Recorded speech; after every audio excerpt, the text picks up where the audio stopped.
Coucou tout le monde, ça y est, on vient de finir la vidéo du caleçon. Merci à Morgane qui a posé pour nous. Merci à Léa qui nous a aidé à réaliser cette vidéo. Merci à Gilles aussi qui nous a accueillis dans sa maison d'hôte. On vous laissera un lien dans la description de la vidéo. Je voulais aussi profiter de cette vidéo pour vous dire qu'on a ouvert une page Tipeee pour les Superettes. Alors Tipeee c'est quoi? C'est une plateforme où des gens comme vous peuvent apporter un soutien financier à des créateurs comme nous. Et du coup, s'il y en a qui peuvent nous aider d'une autre manière et nous apporter un soutien financier, maintenant vous en avez la possibilité et ça nous ferait super plaisir. On vous met le lien ici vers la page Tipeee et je vous laisse avec le tuto. Alors pour réaliser ce caleçon, il vous faudra un short à vous, du tissu, un élastique et des petits boutons. Donc vous prenez votre tissu et vous le pliez en deux. Ensuite vous pliez le short en deux également. Côté fesses, on va venir découper les deux côtés dos du caleçon. Vous rajoutez 4 cm sur la ligne des côtés pour que ce soit ample et confortable. Vous découpez au niveau de la ceinture et ensuite vous découpez la courbe de l'entrejambe et vous soulevez la jambe du short pour être sûr de couper la courbe à la bonne longueur. Puis vous découpez les côtés intérieurs en suivant la courbe du short. Pour le devant, c'est exactement pareil. Vous prenez le short que vous pliez en deux côté devant cette fois-ci, sauf qu'au niveau de la braguette, vous rajoutez un rectangle qui fait 5 cm de large. Vous redécoupez au niveau de la ceinture et vous rajoutez de 3 à 4 cm sur la ligne des côtés pour que le caleçon soit confortable.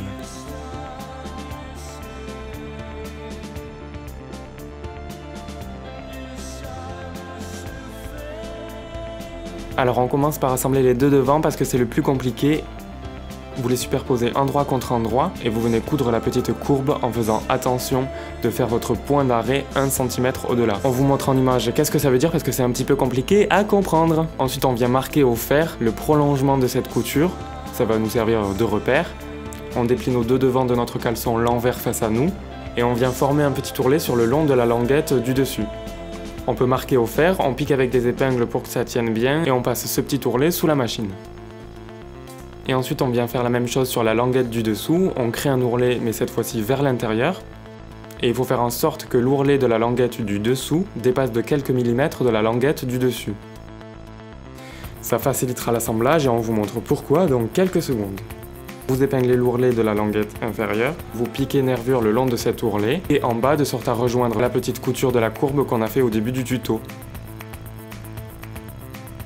Et donc on laisse l'ourlet de la languette du bas dépasser de quelques millimètres pour pouvoir réaliser cette opération en un seul coup. Et voilà, en gros votre braguette de caleçon elle est finie, il suffit juste de faire la boutonnière et pour la boutonnière on vous conseille de tester avant parce que c'est super galère si vous n'avez pas une machine qui le fait automatiquement. Si jamais ça vous intéresse de savoir comment coudre une boutonnière ou un bouton à la main, n'hésitez pas à nous le dire dans les commentaires. Ensuite vous pouvez assembler vos deux dos ensemble endroit contre endroit en cousant la ligne de l'entrejambe. Puis vous assemblez l'entrejambe de votre dos et de votre devant endroit contre endroit. Et enfin les lignes des côtés. Voilà, votre caleçon commence à ressembler à un caleçon. Maintenant on va créer la ceinture. Donc pour découper la ceinture, il faut mesurer le tour de taille de votre caleçon et rajouter 2 cm de valeur de couture. Et pour la largeur, on a découpé 8 cm. Donc on assemble les deux bouts de la ceinture endroit contre endroit, puis on vient épingler l'endroit de la ceinture contre l'envers du short sur tout le tour. On fait une jolie couture à 1 cm, et ensuite on vient marquer au fer un rempli sur l'autre bord de la ceinture qu'on vient rabattre sur l'endroit du short. À cette étape, on laisse une ouverture de quelques centimètres pour pouvoir enfiler notre élastique. On peut s'aider d'une épingle à nourrice parce que c'est un petit peu galère. Ensuite, on assemble les deux bouts de l'élastique avec un point zigzag. On fait en sorte que ce soit bien solide. Et on vient refermer la petite ouverture avec une surpiqûre. L'astuce pour répartir les fronces de manière uniforme sur la ceinture, c'est de venir surpiquer en tendant au maximum l'élastique sur tout le tour.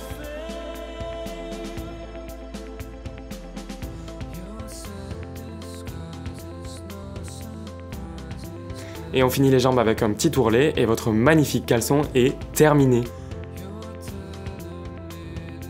Si vous voulez découvrir ou redécouvrir notre calendrier de l'Avent, cliquez ici. Pour les petits nouveaux, n'hésitez pas à vous abonner à la chaîne, ça vous évitera de rater nos vidéos. Et aussi, suivez-nous sur les réseaux sociaux, laissez-nous des commentaires, envoyez-nous vos créations. On vous aime, des gros bisous, à bientôt.